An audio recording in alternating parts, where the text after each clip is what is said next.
Thank you, Mr. Speaker.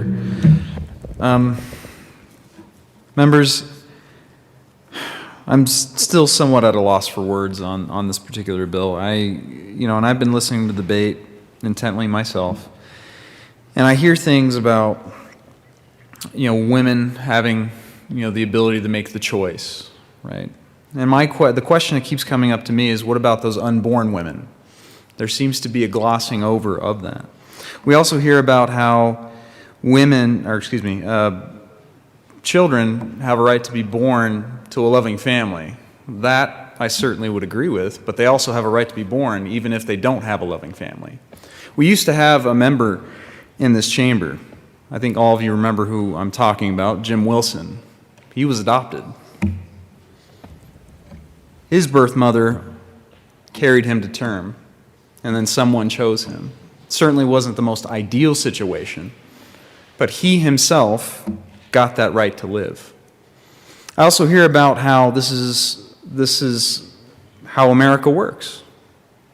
We've heard many in the majority come up and talk about freedom, protecting the right to choose.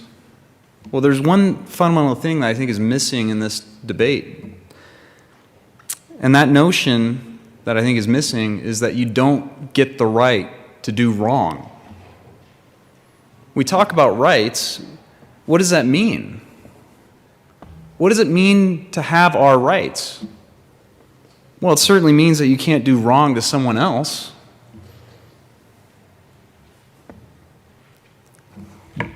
The issue of abortion, as I've stated, during debate on second reading, and as I will continue to state, in my mind, is akin to homicide. It's akin to murder, because there is a third person within the equation.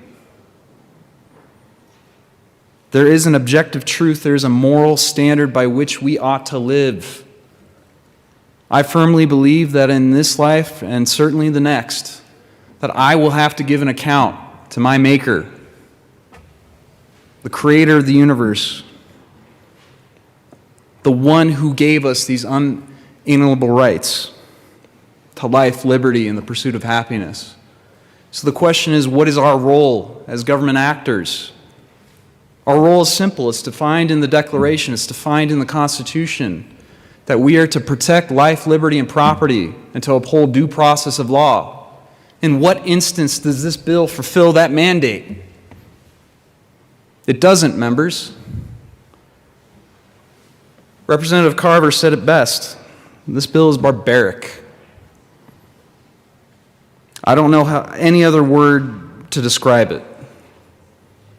It is an acknowledgement by this government that it is okay to take innocent life, that it is okay to create an exception within our own homicide statutes, because that's what it is.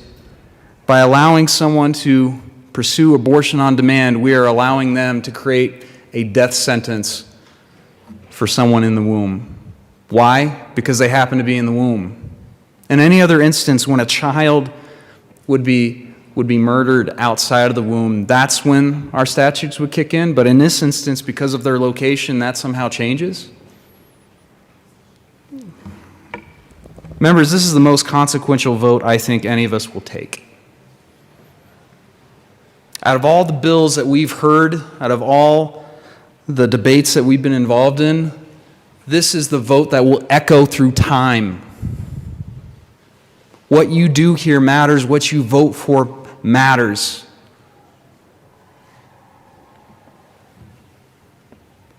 I, in good conscience, could never vote for a bill like this because it violates the most fundamental principles that this country was built on. And I do that not only because I understand what was written in the Declaration, I not only do that because I understand what's in the Constitution, but I do that because fundamentally I believe that there is a higher power. I believe in God. This was talked about by Representative Neville. He stole the words right out of my mouth. My faith informs me of what is right and what is wrong. I'm not perfect, none of us are, but on this issue it is black and white. The taking of innocent life is wrong. Period. End of discussion. This bill is certainly extreme, not only because it allows for unmitigated, unrestricted abortion, but it's extreme in the first sense anyway. Even if it had restrictions in place in the bill, even if it had regulations in place written in the bill, it would still be extreme because we are talking about life and death. We are talking about the taking of innocent life. No matter how you slice it, we are talking about murder. And it is our responsibility as representatives of the people to defend life, liberty, and property. Anything short of that is a dereliction of duty. So I ask for a no vote.